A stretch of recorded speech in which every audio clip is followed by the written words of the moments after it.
Hey guys, welcome to Shift Talks. I'm here today with India, and we're going to be discussing all things postgrad, life in the fashion industry, and any advice and tips that India's got for you. So, do you want to start by introducing yourself and say what you did? Yeah, of course. So, my name's India Chadwick. I graduated in July. My course was creative direction for fashion. I'm just trying to figure out the industry, throw myself in what I can. I've not found a full-time job, so I'm doing a lot of freelance work right now. But that's kind of where I'm at. Yeah, fab. So, how are you finding life after graduating? It's hard. I'm grateful to be able to stay in London and then still be able to pursue what I want to do, because I feel like a lot of people have to move home. Yeah. It's hard. You've just got to throw yourself in the deep end, I think, Sure. and just be confident. So you're working part-time at Aloe, right? Working part-time at Aloe, Yeah. I'm hoping to kind of throw myself into that company and kind of transfer over to their marketing social media area. But then also doing some freelance styling for a stylist called Oliver Volkardson. He's very much women's wear, but I've recently started doing that, some shoots with Perfect magazine. Amazing. I'm enjoying that. Obviously, it's not always going to be paid, so you kind of have to put yourself in a position where you have to just accept that. Yeah, I was going to say, how do you navigate that? Do you go into it saying I want to get paid, or are you happy to just kind of be there for the experience?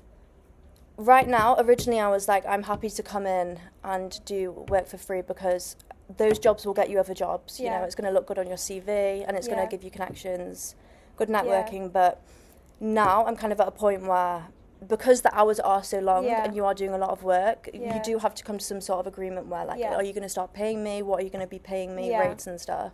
So I'm just now he's starting to pay me a bit more. Yeah. Which is good. And do you have any tips for, because I feel like that's the thing a lot of people get worried about, is people don't know how to go about it. You're at a point now where you're not even a student anymore, so it actually makes no sense to not get paid. I feel like people will always understand that at some point, they're going to have to pay you. But it depends what they're trying to get out of you as well. Yeah. Because they might just want you for one shoot. Yeah. So if you can find someone that you consistently do work for and impress them, obviously they're going to want to pay you and keep bringing you to the shoots, but they need you. I think that's important as well, knowing your value and knowing 100%. I deserve to get paid for this, and Yeah. I did a shoot with Perfect about 2 weeks ago, and I started at 12 and I didn't finish till 1 a.m. Wild. And that was would never intense. happen if you were in a corporate job. No, of course. Yeah. I enjoyed it, and it was great meeting everyone and actually just doing the job. But when I came out of it, there was just small things expenses such as parking tickets and stuff. And it's do I ask him to pay me back? And but you just have to be confident, put yourself out there, network with as much people as you can. Yeah. And obviously when I would reach out to these people, it's scary at first, but once you do it and you go do the jobs, you realise everyone's in the same position, and you're learning along the way. Yeah, exactly. So what is it that you want to do? I know you touched briefly on going into Aloe's marketing and social media. Is that the route that you want to go down now? Or do you not know what you want to do? I don't necessarily know what I want to do. I feel like I'm still learning, and I feel like the creative industry, everything kind of interlinks anyway with the different sectors of it that you can go into. Ideally I would want to go into something more creative in terms of dealing with visuals, working on shoots, campaigns and stuff, but I think you just have to get your leg in the door to start, and then you can work around. And I think it's also important to enjoy what you're doing. For sure. I think that's definitely important, because at the end of the day it's going to be your job. So if you can have the chance to be able to do something you enjoy, then you should. What have been then some of the struggles? Has uni set you up, or did you feel a bit lost when you graduated? I know that UAL definitely have all the resources to be able to give you those opportunities and stuff. I wouldn't say I necessarily made the most of them, because I felt like I did have certain connections which I wanted to directly go through myself, and I feel like when I went on the UAL opportunities and stuff, they didn't necessarily have jobs that I was interested in or brands that I wanted to work with, so I kind of just went about it myself.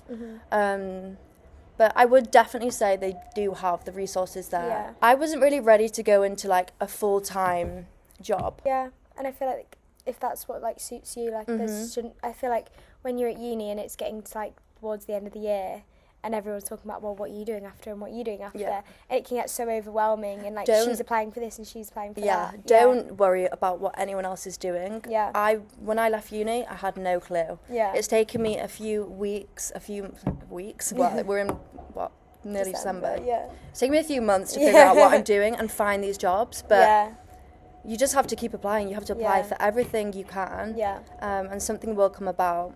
I would definitely say LinkedIn is good. Yeah, I'm on LinkedIn. LinkedIn's good for jobs. And then obviously you've got stuff like Fashion Worky and stuff that you can find jobs on. Again, I didn't really see any jobs on there that I really wanted to get involved with, so yeah, I just went about networks and contacts that I personally had. Yeah. But it's good to also, I think, keep in contact with those people, even if you're not necessarily working for them in that moment. For sure. Interact with their work, still like look at what they're doing. Yeah. Because obviously they'll want to see you're engaging with like their stuff. Yeah, defo. So what are then like some like your top tips? Mm-hmm. Yeah. My main top tip is networking. And when I first joined uni, my first lecture, they said like it's not necessarily about what you can do, it's who you know. And it's true. You just have to be really, really confident in this industry, put yourself out there, and just reach out to people. I know it's scary. Yeah. I was very scared when I left uni, but again, like they still know that you've just graduated or you're a student. They know you're still learning, and you just have to remind yourself that, I think. Yeah. Genuinely, be confident and network. I think that's definitely my biggest tip.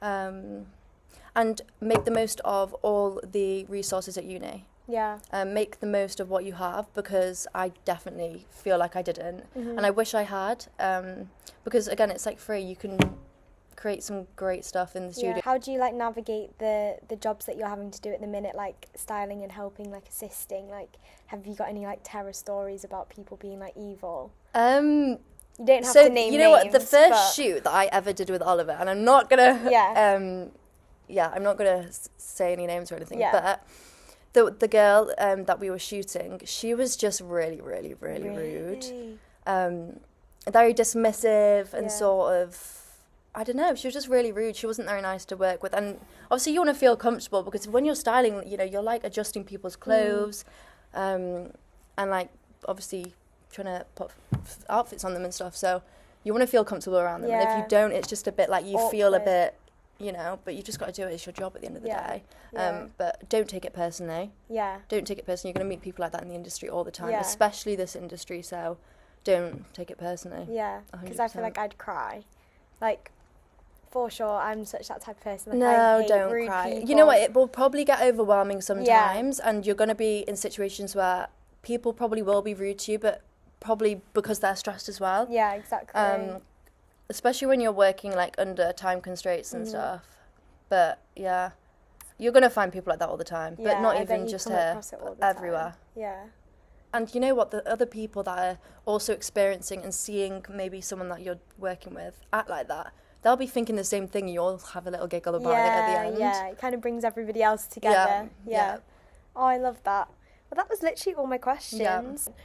Thank you so much, guys, for watching. Thank you for coming on. It's been a pleasure. Thank you for having me. If you have any more questions for us, then leave a comment down below, and me or India can hopefully help you.